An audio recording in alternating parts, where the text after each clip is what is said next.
Good morning or good afternoon, friends. I am so happy to be chatting with you today. My name is Armas. I am author of Abuelita Faith, What Women on the Margins Teach Us About Wisdom, Persistence, and Strength. That's my book right there. I'm also host of the Protagonistas podcast, which is a podcast centered on elevating the voices of women of color in church leadership and theology, because you know that we can always learn more and more from women of color in these spaces, right? So today I am super excited because I'm going to talk to you a little bit about Abuelita Faith, or more specifically, an Abuelita theology, which is something that I really explore in my book. You know, what is an Abuelita theology? And so today I wanted to share a little bit of that with you to hopefully get your theological imaginations sort of, pumping and running, and to get you to start thinking just maybe new or rethinking new things from the Bible specifically, but also from just marginalized or just women in general. So I wanted to start at the beginning of my journey of discovering what an Abuelita faith or an Abuelita theology is, and that actually began with this idea of research grief. So I'll share a little bit about myself, and then I'll share a little bit about what that is. So I am a second generation Cuban-American from Miami, Florida. And I specifically say Miami, Florida because that really shaped how I understand myself and how I understand my culture and my community, etc. But my family arrived to Miami, Florida in the early 1960s. Now, if you've ever been to Miami, and so this is why I sort of mention it, you'll know that Miami, Florida is just a Cuban haven. And so after the Castro Revolution in 1959, hundreds of thousands of Cubans fled to Miami and just sort of made that city their own. And so this means that growing up, my culture was the dominant culture, right? Like everyone that I knew, all of my teachers and most of my friends and everybody who was a part of my life was Cuban or connected to Cubans somehow. So it wasn't until I left Miami that I was forced to wrestle with my ethnic background, because I was no longer part of the majority culture. And I quickly realized that my community and my upbringing and the wisdom that comes from my community was not, it was not the norm, obviously, but it was also not valued or appreciated outside of my haven, that was Miami. Now, I'm currently speaking to you from Nashville, Tennessee, so I am not in Miami anymore, which also, shapes a lot of how I understand theology and myself and God, even in this specific point in time. So, also, I was raised in a Roman Catholic immigrant community in which the beacon of faith in my life was my grandmother, right? My abuela, as we call her. Abuela was dedicated to the Catholic Church, right? She's singing in the choir every week, helping administer the sacraments on the weekends, and doing all of the things good church ladies do, right? But something I've realized in recent years is that Abuela was dedicated to her survival as much as she was dedicated to her faith. And while the dominating culture might not see those two as one and the same, my study of scripture and my leaning into an Abuelita theology through the lens of women in the Bible has proved otherwise. Now, I'll come back to this soon. But when I got older and began to pursue my own spirituality and found myself in spaces very different than that of the religious community that raised me, and when I began to pursue formal, theological education in seminary as a young adult in very white evangelical spaces, I began to believe that Abuela's faith, or the spirituality that formed me as a young person, wasn't legitimate, right? Or it didn't, because it didn't look like what the dominant culture prided or said was genuine or true spirituality. for many reasons, like the fact that Abuela was Roman Catholic, or that her quiet times didn't look the way that was traditionally supposed to look. She didn't lead a Bible study or receive any sort of formal education. I began to believe the oh so common lie that there was one right way to think about God and faith and spirituality. I was taught to look for the right way to read a passage or understand a text. And if I wanted to learn about God, I had to learn from the quote unquote experts, right? The white men in the pulpits or in front of the classroom. I soon began to distrust the sacred moments I had with Abuela and my community because her faith, their faith, was more so, as I mentioned, rooted in survival than anything else. And this rootedness in survival does not at all take away from a rootedness in the divine. In fact, it is in that very survival that the divine, that God is most intimately acquainted with us, where God's heart is beating most fiercely.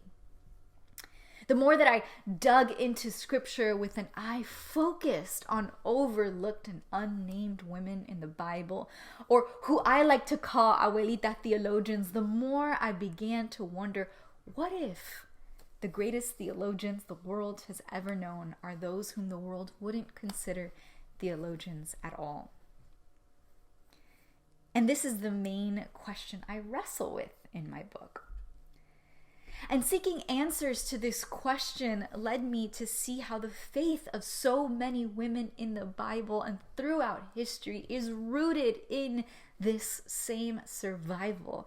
And I began to realize that this faith, this raw, this real, this grassroots faith for most women, including my abuela, wasn't or isn't lofty or an intellectual endeavor, right?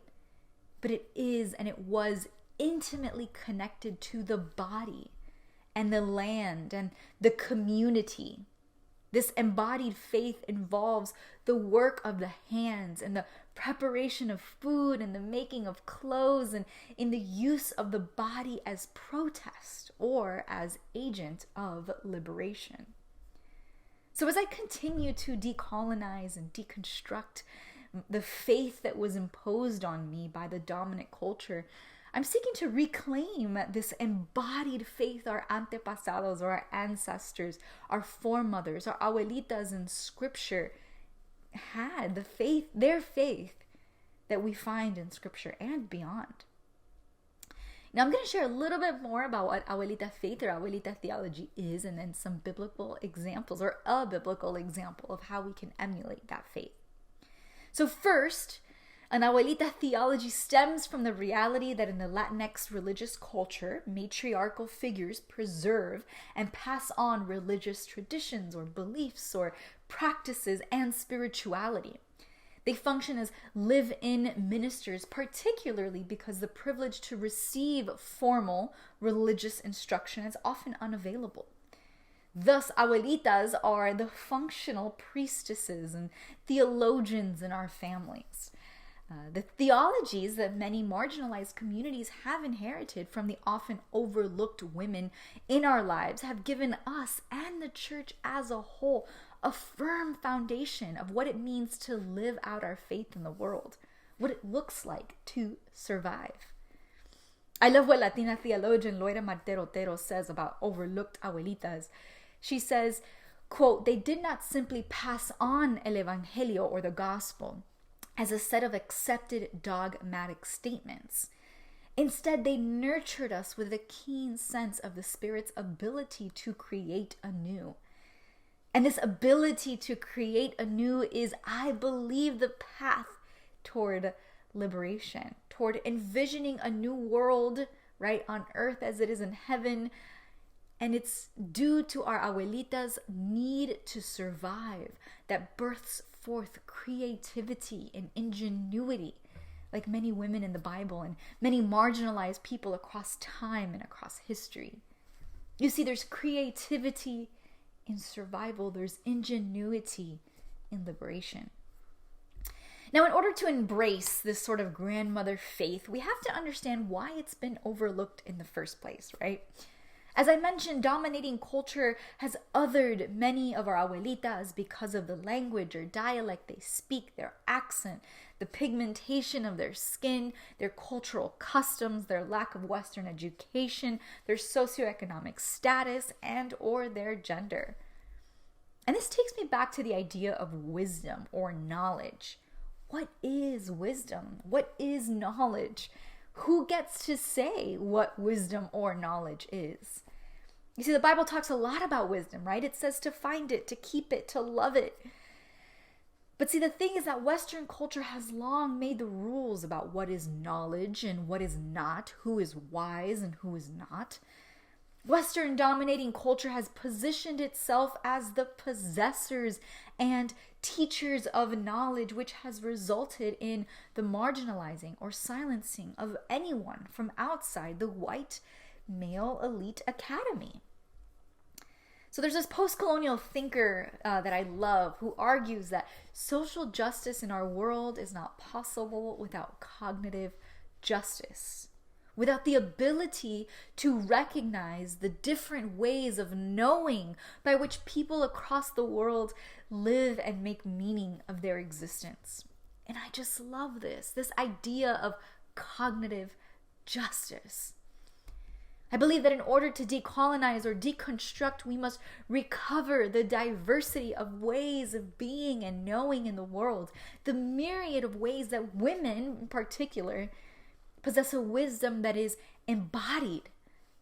Dominant culture might say that we have nothing to learn from poor or uneducated or immigrant people, particularly women, but Abuelita Theology says that we have the most to learn from them. Robin Wall Kimmerer, she's a botanist and a member of the Citizen Potawatomi Nation. She explains that in indigenous ways of knowing, to know a thing doesn't mean to know something just intellectually, but to know it intuitively. To really know something, you must know it emotionally and spiritually. I think of this in regard to what it means to know the divine, each other, ourselves, right? And this sort of wisdom comes from knowledge passed down to us from our ancestors, ways of being and knowing in the world, a wisdom and a knowledge that comes from creation, that comes from the gifts that God has endowed us with, the gifts of our bodies and of our hands. In fact, some call Abuelita theology a kitchen theology, right? Because it is formed in the kitchen. While the black beans are simmering on the stove and the floor is being mopped and the cafecito, the coffee is brewing. This sort of theology, this sort of wisdom takes form while family members are sitting around the table, right? Sitting around la mesa, discussing la lucha, the struggle of everyday life. And I'm sure many of you have experienced this. There's this little verse in 2 Timothy that I stumbled upon one day that really sort of changed me and began my discovery of this theology. And it was sort of the inception of my book. And I wanted to mention it to you as we reflect on this idea of ancestral knowledge, or the influence of our abuelitas, or as scripture calls them, the cloud of witnesses, right, that have gone before us. Now it's 2 Timothy 1, 3-5, and it's Paul's introduction to his letter to Timothy, who, as many of you know, was Paul's sort of protege. Now, I do want to acknowledge that many of us might have a complicated relationship with Paul, so I want to make sure to name that. He's not an easy person to wrestle with. But I love this passage because it's often overlooked, just like our abuelitas. And I'm always seeking to tease out these kinds of verses and characters and insights from the Bible. So in this passage, Paul tells Timothy, and I quote, "I'm grateful to God whom I serve with a good conscience, as my ancestors did. I constantly remember you in my prayers day and night. When I remember your tears, I long to see you so that I can be filled with happiness. I'm reminded of your authentic faith, which first lived in your grandmother Lois and your mother Eunice. I'm sure that this faith also lives inside you." Paul begins by acknowledging his ancestors and then by acknowledging Timothy's faith, which was specifically birthed from his abuelita and his mom, his mama, whom Paul names, right? Paul honors this ancestral faith, putting Abuelita Lois and Mama Eunice's names in ink so that they are forever remembered, canonized, if you will. He acknowledges that their faith is a communal faith that takes seriously the impact of not just the people who came before him, but the women who formed and shaped him. This powerful affirmation, this overlooked verse in the introduction to the letter to Timothy, changed the course of my life. It reminded me that an embodied, a communal, an Abuelita faith is crucial to the gospel and to the church, and has been for centuries, since the very beginning. This verse also led me to retrain and recenter my thinking, allowing me to see new characters and new insights calling to me from the pages of the Bible. It led me to wonder, what was Abuelita Lois's and Mama Eunice's faith like? What sort of embodied theology did they partake in? And what kind of embodied theology has been passed down to us? What can we learn about God from things like sewing and dancing and setting tables and tending to the earth? These are all the sort of things that I learned about God through my abuelita's life. She had her own sewing business that she did from home, and the door was constantly swinging open with the women from the community trying on different outfits, and I saw God in that. Her table was always full as she cooked for her community and our family nearly every night, and I saw God in that. Abuela loved to dance and she moved her body, and I saw God in that.